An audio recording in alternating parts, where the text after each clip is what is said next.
وہ شہید ہو گیا۔ یا رسول اللہ صلی اللہ علیہ وسلم، آپ نے کل اعلان فرمایا ہے کہ احد کے لیے جانا ہے، اور رات ہی کو میرا بیٹا مجھے خواب میں ملا ہے، اور میں نے دیکھا ہے وہ تو جنت کی نہروں کے قریب سیریں کر رہا ہے، اور مجھے کہہ رہے ابا جی جلدی آ جائیں، یہاں مل کے رہیں گے، مل کے وقت گزاریں گے۔ یا رسول اللہ صلی اللہ علیہ وسلم، میں بے چین ہو گیا ہوں اس کے پاس جانے کے لیے، دعا فرمائے اللہ مجھے بھی شہادت عطا فرما دے، اللہ مجھے بھی شہادت دے دے۔ صحابہ کہتے ہیں اس کی عجیب، اس کا دعا کرانے کا، ہم نے تو دیکھا تھا لوگ دعا کرانے آتے ہیں کوئی مصیبت کے لیے، کوئی پریشانی کے لیے، کوئی آزمائش کے لیے، کوئی بیماری کے لیے۔ یہ مصطفیٰ کریم کے صحابہ کا بارگاہ خداوندی پر اعتماد، توحید باری تعالیٰ پر نظر، کہ وہ کہتے ہیں ہم تو اللہ کے لیے جان دینے کی دعا کرانے آئے، دعا کریں اللہ ہمیں اپنے رستے میں شہادت کی موت دے۔ صحابہ کہتے ہیں نبی پاک نے دعا فرمائی، پھر ہم نے حضور کی دعا کو قبول ہوتے بھی دیکھا، ہم نے اپنی آنکھوں سے مصطفیٰ کی دعا کو قبول ہوتے دیکھا، ہم نے جناب خزیمہ کو احد کے میدان میں شہید ہوتے دیکھا۔ اور میرے رسول پاک صلی اللہ علیہ وسلم کے صحابہ ان کی طرف دیکھتے تو رشک کرتے، فخر کرتے، کہتے دیکھو یہ وہ غلام ہے جو حضور سے دعا لے کر کے دنیا سے گیا۔ آج جو لوگوں کا مرنے کو دل نہیں کرتا، آج بڑی بڑی بلڈنگیں بناتے ہیں، بڑی بڑی عمارتیں کھڑی کرتے ہیں، بڑی بڑی جائیدادیں بناتے ہیں، ہر بینک میں اکاؤنٹ کھلواتے ہیں، سرمایہ، پیسہ، دنیا داری بناتے ہیں، تعلقات بناتے ہیں، سیاسی سماجی رشتے، دنیا داری کے جھوٹ کے ناطے۔ توحید باری تعالیٰ پر جب اعتماد ہوتا ہے تو انسان جس رشتے کو مضبوط کرنا چاہتا ہے وہ یا خدا کا رشتہ ہوتا ہے یا محمد مصطفیٰ کا رشتہ ہوتا ہے، باقی تو پھر اس کی توجہ ہٹ جاتی، باقی تو ہٹ جاتی ہے توجہ، پھر وہ یہ دیکھتا ہے کہ خدا رسول کے ساتھ رشتہ کس طرح مضبوط ہو سکتا ہے۔ میرے بھائی، توحید باری تعالیٰ اللہ کے راستے میں مرنے کا جذبہ دیتی ہے، راہ الہی میں نکلنے کا شوق پیدا کرتی ہے۔ اللہ تبارک و تعالیٰ کی توحید جب تو کامل طور پر مانتا ہے پھر تیرا آگے بڑھنے کو دل کرتا ہے۔ حضرت سیدنا انس بن مالک رضی اللہ تعالیٰ عنہ فرماتے ہیں، الترغیب والترہیب میں حدیث مبارکہ موجود ہے، فرماتے ہیں احد کے میدان میں یا اس کے علاوہ کوئی ایسا موقع تھا کہ ایک صحابی حضور کی بارگاہ میں آئے، عرض کرنے لگے یا رسول اللہ صلی اللہ علیہ وسلم، ایک تو میں غریب ہوں، دوسرا میری شکل صورت خوبصورت نہیں، تیسرا میرے وجود سے بدبو نکلتی ہے، کوئی میرے قریب نہیں بیٹھتا، اگر میں اللہ کے راستے میں جہاد کروں، اپنی راہ خدا میں جان دے دوں تو بتائیے میرا رب مجھے کیا عطا کرے گا؟ تو نبی پاک نے فرمایا اگر تو شہید ہو گیا تو سارے دروازے کھل جائیں گے جنت کے، سیدھا جنت میں جائے گا۔ یقین کامل دیکھیے، احد کے میدان میں تلوار پکڑی، جہاد کیا، شہید ہو گئے۔ صحابہ کہتے ہیں نبی پاک اس کے سرانے آ کے کھڑے ہوئے، اور کیا خوبصورت جملے ارشاد فرمایا اللہ تبارک و تعالی نے اس کی بدصورتی کو خوبصورتی میں بدل دیا ہے، اللہ نے اس کے وجود سے آنے والی بدبو کو خوشبو سے بدل دیا، اور نبی پاک علیہ السلام فرمانے لگے جنت کی حور دروازہ کھول کے اسے کہہ رہی ہے آ جا جلدی جلدی، اللہ نے تیرا نکاح میرے ساتھ فرما دیا ہے، جلدی آ جا، میں تیرے استقبال کو کھڑی۔ میرے عزیز، کچھ لوگ ایسے ہیں جن سے عذاب قبر ہوگا ہی نہیں۔ میرے رسول کریم صلی اللہ تعالی علیہ وسلم نے ارشاد فرمایا کہ جو اللہ کے راستے میں شہید ہو گیا، یہ سنن نسائی میں موجود ہے، اسے عذاب قبر نہیں ہوگا، بلکہ ایک حدیث میں تو فرمایا حساب کتاب ہی نہیں ہوگا، اللہ بغیر سوال جواب کے جنت عطا فرما دے۔ کچھ لوگوں کو لوگوں کی بخشش پہ بھی مسئلہ ہی بنتا ہے کہ کوئی بخشا نہ جائے۔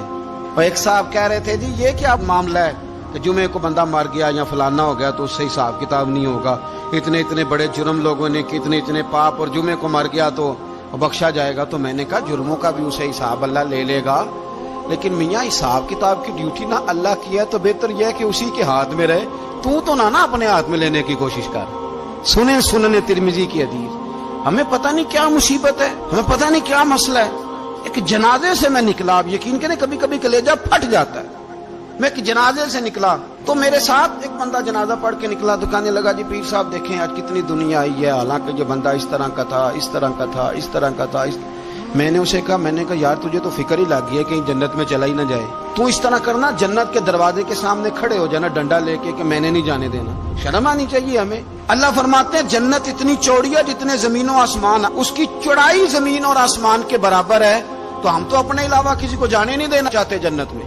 اور بس کریں، جنت خدا کا فضل ہے، اور اللہ فرماتے ہیں میرا فضل میں جسے چاہتا ہوں عطا کرتا ہوں. یہ سنن ترمذی کی حدیث، اور اس کے راوی حضرت عبداللہ ابن عمر رضی اللہ تعالیٰ عنہ. نبی پاک علیہ السلام نے فرمایا جو مسلمان جمعے کے دن یا جمعے کی رات کو فوت ہو اس کو اللہ تعالیٰ قبر کی آزمائش سے محفوظ رکھتا ہے. جو جمعے کی رات فوت ہو جائے یا جمعے والے، یعنی جمعے رات اور جمعے کی درمیانی رات چلا جائے یا جمعے والے، تو اللہ اسے عذاب قبر سے. تو میرے عزیز، جو بندہ شہید ہو اس سے عذاب قبر نہیں ہوتا، جو آدمی جمعے کے دن یا جمعے کی رات چلا جائے اسے بھی عذاب قبر نہیں ہوتا.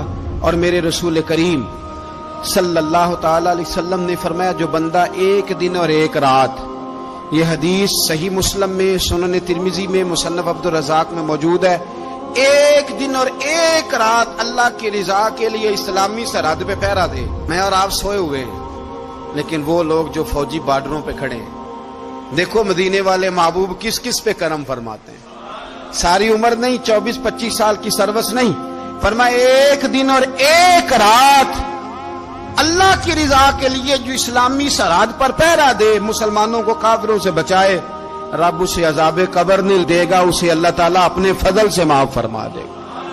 ایک رات اور ایک. آپ کیا سمجھتے ہیں کہ ان فوجیوں کی کوئی چھوٹی شان ہے؟ ان کا کوئی چھوٹا مرتبہ ہے؟ ایک دن اور ایک رات اگر یہ پہرا دیں تو اللہ انہیں اتنا انعام عطا کرتا ہے.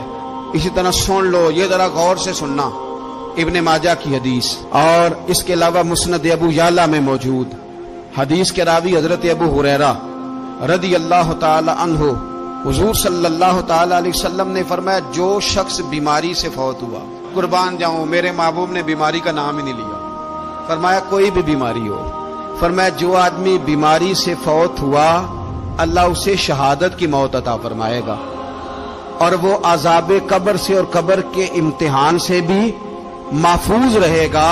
اور حضور فرماتے ہیں اس کو صبح اور شام جنت کے باغوں میں سے رزق دیا جائے گا. جو کسی بھی بیماری سے مرا، یہ لوگ بیماری سے مر رہے ہیں تو لوگوں نے اچھوت سمجھ رہے ہیں، اچھوت، یہ اچھوت نہیں ہے، اس لیے کہ لوارث نہیں، یہ خدا رسول کے ماننے والے ہیں.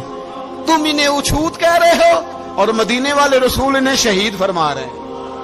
حضور نے فرمایا جو بیماری سے مرے شہید ہے، وہ قبر کے عذاب سے محفوظ رہے گا اور جنت کے باغوں میں سے اللہ رزق دے گا. لوگ کہتے ہیں دیکھو جی بڑا تانگ ہو کے دنیا سے گیا ہے، تو اس بندے کو بھی عذاب قبر نہیں ہوتا. اسی طرح جو بندہ سورہ ملک پڑھتا ہے، سنن ترمذی میں حضرت ابن عباس سے روایت ہے کہ حضور صلی اللہ علیہ وسلم کے ایک صحابی نے ایک جگہ خیمہ لگایا تو وہاں سورہ ملک پڑھنے کی آواز آتی تھی، کوئی بندہ پڑھنے والا نظر نہیں آتا تھا. جب حضور کی بارگاہ میں عرض کیا تو فرمایا وہاں قبر تھی اور قبر کے اندر بیٹھ کے میرا صحابی سورہ ملک کی تلاوت کر رہا تھا. اگر ہمیں خسرہ نمبر یاد ہو جاتا ہے نا اپنی جگہ کا، اور ہمیں پتہ ہوتا ہے کہ میرے والا حصہ کتنے کروڑ کا ہے، اگر ساری کہانیاں ہمیں یاد ہوتی ہیں تو سورہ ملک بھی ہمیں یاد ہو سکتی ہے. موبائل پہ اس کو ریکارڈ کر لیں، پھر اس کو سنیں کبھی بھی سورہ ملک میں. اور ہمارے اس سلسلہ عالیہ میں تو سورہ ملک وظیفہ ہے. ہمارے الوظیفۃ الکریمہ میں اعلیٰ حضرت نے لکھا ہے کہ رات کو سورہ ملک اور سورہ یاسین کے بغیر سونا نہیں. سورہ ملک اتنی شاندار سورت ہے کہ نبی پاک صلی اللہ علیہ وسلم نے فرمایا یہ قیامت کے دن اللہ کی بارگاہ میں ناز سے جھگڑا کرے گی اور کہے گی اے اللہ یہاں تو میرے پڑھنے والے کو جنت عطا فرما یا مجھے قرآن پاک سے علیحدہ کر دے. تو رب کریم پھر اپنے فضل سے پڑھنے والے کو جنت عطا کرے گی. میری اپیل ہے ہر اس شخص سے جو کسی بھی مشکل کا شکار ہے، کسی بھی آزمائش کا شکار ہے، کسی بھی ذہنی پریشانی کا شکار ہے، وہ کسی بھی قسم کے دباؤ کا شکار ہے، کسی الجھن کا شکار ہے، کسی تکلیف میں ہے، کسی درد میں ہے، فقر میں ہے، آزمائش میں ہے، قرض میں ہے، بیماری میں ہے، پریشانی میں ہے، وہ اپنے رب کی بارگاہ میں استغفار پڑھے. استغفر اللہ ربی من کل ذنب واتوب الیہ کثرت کرے، نہیں تو استغفر اللہ استغفر اللہ استغفر اللہ کثرت سے پڑھے. کسی بھی صورت میں اپنے مالک کے حضور استغفار کرتا رہے، کرم ہوتا رہے گا، رحمت ہوتی رہے گی، بخشش ملتی رہے گی. اللہ درگزر فرمائیں گے۔ حضرت امام حسن سے آ کے وظیفہ پوچھا، اس شخص نے کہا حضور اولاد کوئی نہیں تو وظیفہ بتائے، تو آپ نے فرمایا استغفار پڑھا کر، کیا کر؟ اس نے کہا ٹھیک ہے۔ تو حضور پھر میں دوبارہ کب آؤں؟ تو امام حسن کہنے لگے بے اولاد ہے نا تو، استغفار کا وظیفہ بتایا نا؟ کہا ہاں۔ فرمانے لگے اب اس وقت آنا جب اللہ تجھے 10 بیٹے عطا کرے گا۔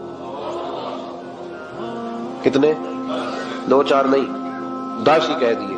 تو حضرت امیر معاویہ رضی اللہ تعالیٰ دیکھا، کہنے لگے حسن اتنا بڑا دعویٰ؟ آپ فرمانے لگے میں نے کہہ دیا نا تو اللہ فضل کرے گا، ہاں ہاں اللہ خیر کرے گا، خیر ہو جائے گی۔ وہ شخص کئی سالوں کے بعد آیا، کئی سالوں کے بعد، تو حضرت امیر معاویہ کو بھی ساتھ لایا، کہنے لگا حضور اللہ کے فضل سے اللہ نے 10 بیٹے عطا فرمائے، پورے 10 ہی اللہ نے دیے۔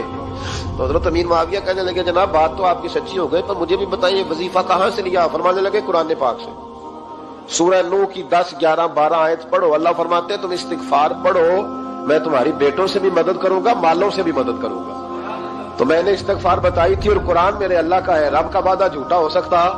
فرمایا 10 بیٹے ملنے تھے، میں نے کہہ جو دیا تھا۔ وہ میرے بھائیوں یاد رکھیں، استغفار